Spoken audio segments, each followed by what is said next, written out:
Good morning, student. So, we were doing chapter 11, and the name of the chapter is Lincoln and the Bird. In this chapter, we have completed the reading of the chapter, and now what we will do, we will move toward the word power as well as the book exercise of this chapter. In the word power, what we have, first word we have is jolly. Jolly means happy. Second word is groove. Groove means channel or tunnel. Groove is basically use for, जैसे आप कह सकते हो ना, बुशी चीज़ों के लिए use किया जाता है. झाड़ी जो कि काफ़ी, जो बिल्कुल एक चैनल में लगी हुई, लगातार लगी हुई झाड़ियाँ, उसको हम लोग ग्रूव कहते हैं. Fluttering means flapping of wing. जब बर्ड्स को आपने देखा ना, पंखों को फड़फड़ाती, that is called fluttering. Feeble means weak. Fuss means nervous होना या फिर डर जाना. Okay. Mate means partner. Cosy means comfortable. Cuddle, cuddle means क्या, हग करना.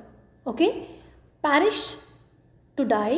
एंड स्टेटमेंट क्या होता है, एक पॉलिटिकल फिगर होता है बेटा, जिसको ज़्यादा जो काफ़ी रिस्पेक्टफुल होता है. ओके. जो पॉलिटिशियंस होते हैं वो सब पॉलिटिकल फिगर, जो स्टेटमेंट्स होते हैं बच्चे, ये काफ़ी रिस्पेक्टफुल जॉब पे होते हैं.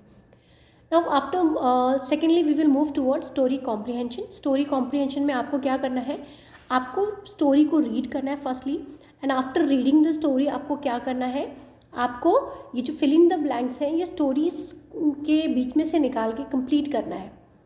तो first one is water was dripping. पानी कहाँ से टपक रहा था, water was dripping from the trees and the grass was wet. Okay. पानी जो है वो पत्तों से टपक रहा था नीचे, और जो ग्रास थी पूरी की पूरी वो गीली थी. द मदर वो bird is making a great फस. जो मदर बर्ड है वो काफ़ी क्या हो रही थी, नर्वस थी, काफ़ी डरी हुई थी. She was having a great fear. Dash had climb many trees when he was boy. किसके बारे में बताया गया है इसमें, अब्राहम लिंकन के बारे में बताया गया है कि when he was a boy he used to climb on trees, so he know how to climb a tree. I stopped a minute to go. I stopped a minute to give those birds to their mother. Lincoln answer. Lincoln answer करते हैं बाकी lawyers को कि मैं थोड़ा रुका था, और मैं वो टाइम किसको दे रहा था, उन छोटे छोटे बर्ड्स को दे रहा था, ताकि उनकी मदर तक उनको पहुंचा पाऊँ. Abraham Lincoln later became very famous as a lawyer and as a statesman. Okay बेटा. Now second part is number the sentence according to the event in the story. ये आप तभी कर सकते हैं जब आप स्टोरी को समझेंगे.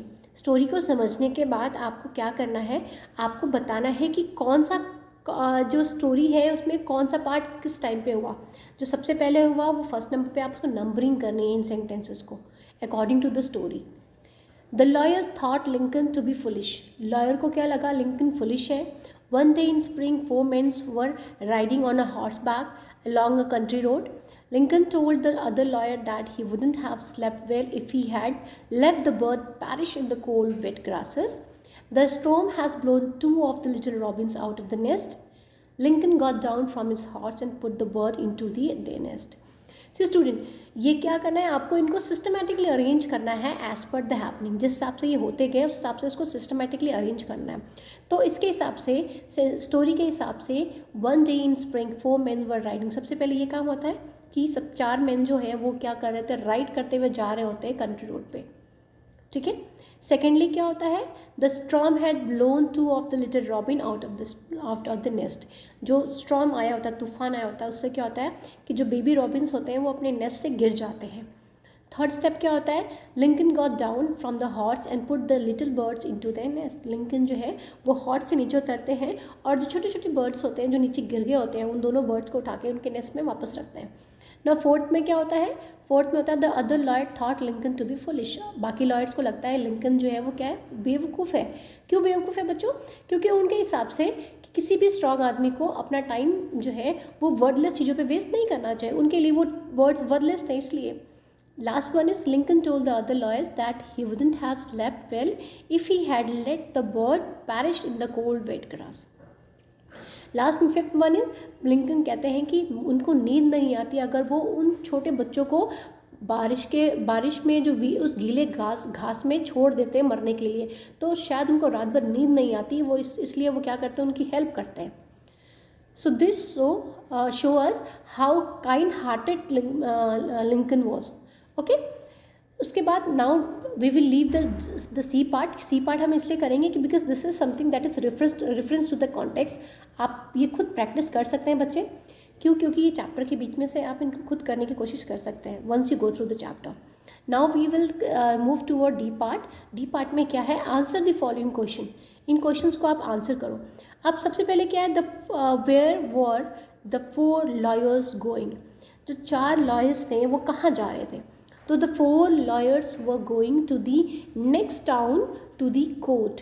ठीक है, वो लॉयर्स कहाँ जा रहे थे? Going to the next town to the court. वो दूसरे टाउन में कोर्ट के लिए जा रहे थे, मीन्स कोर्ट में जा रहे थे. दूसरे टाउन में कोर्ट होगा, उस कोर्ट में वो लोग लॉयर्स जा रहे थे. तो चारों लॉयर्स जो है वो they were going to the next town to the court. Okay, now second question. In second question what we have? What did the lawyer hear while passing through the grove of the trees? जब वो groove of the trees में पेड़ों के बीच में से जा रहे थे तो उनको क्या सुनाई देता है? तो answer will be the lawyers heard fluttering and feeble chirping in the grass by the road side. उनको क्या सुनाई देता है बेटा? फ्लटरिंग, पंखों का फड़फड़ाना, और फीबल, बहुत वीक से चिरपिंग, चिड़ियों की आवाज़, इन दी ग्रासेस के बीच में, बाय द रोड साइड, जो कि रोड के साइड में होती है. Clear? Third question, how did Lincoln help the little once? Lincoln जो छोटे बच्चे हैं उनको कैसे हेल्प करते हैं, किस तरीके से मदद करते हैं? Lincoln put the birds softly one by one into their warm little home. Lincoln जो है वो अपने उन बर्ड्स को एक एक करके धीरे धीरे कहाँ डालते हैं? उनके वार्म लिटिल होम, उनके छोटे से गर्म घर के अंदर उनको डाल देते हैं. This way he help the little ones. Now the fourth question is why did the other lawyer think Lincoln to be foolish? आपको क्या लगता है कि बाकी लॉयर्स उसको फुलिश समझ के क्यों हंस रहे होते हैं? क्यों? According to the lawyers a strong man should not take so much trouble for some worthless young bird, so they thought Lincoln to be foolish. उनके हिसाब से क्या था कि जो एक यंग मैन है, स्ट्रॉन्ग मैन है, उसको इन छोटे छोटे वर्डलेस चीज़ों के लिए इतनी टेंशन नहीं लेनी चाहिए. और क्योंकि लिंकन उनकी हेल्प करते हैं इसीलिए उनको लगता है कि लिंकन क्या है? फुलिश है.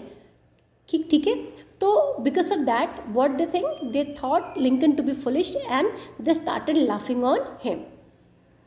Now the last one is right the onomatopoeia. Okay बेटा, ऑन्टोमेटोपोइया जो है वर्ड है, ये क्या होता है? ऑन्टोमेटोपोइया जो है ये क्या होता है बच्चों? मैं आपको पहले समझाती हूँ, उसके बाद ताकि आपको समझ में आए. ये ऐसे साउंड्स होते हैं जो कि एनिमल्स या किसी चीज़ के द्वारा क्रिएट किए जाते हैं. तो ऐसे कौन कौन से साउंड्स हैं जो कि इस चैप्टर में यूज़ किए गए हैं? तो आपको देखना है कि ये कितने ऑन्टोमेटोपोइया जो है वो यहाँ पे यूज़ किए गए हैं. तो 2 वर्ड्स हैं, एक तो साउंड ऑफ लीव्स को शो करने के लिए यूज़ किया गया है और एक तो साउंड ऑफ बर्ड्स को शो करने के लिए. चिरप जो साउंड है ये बर्ड्स के साउंड को शो करने के लिए दिया गया है, और स्टिच वर्ड जो यूज़ किया गया है ये लीव्स के साउंड्स को शो करने के लिए दिया गया है.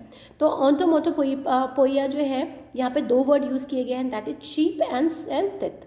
Okay student, so with this we have completed the book exercise as well as the question answer of this chapter. Remember, you have to do the book exercise in the book only. Question answers has to be done in the notebook. And with this we have completed the chapter. Thank you students.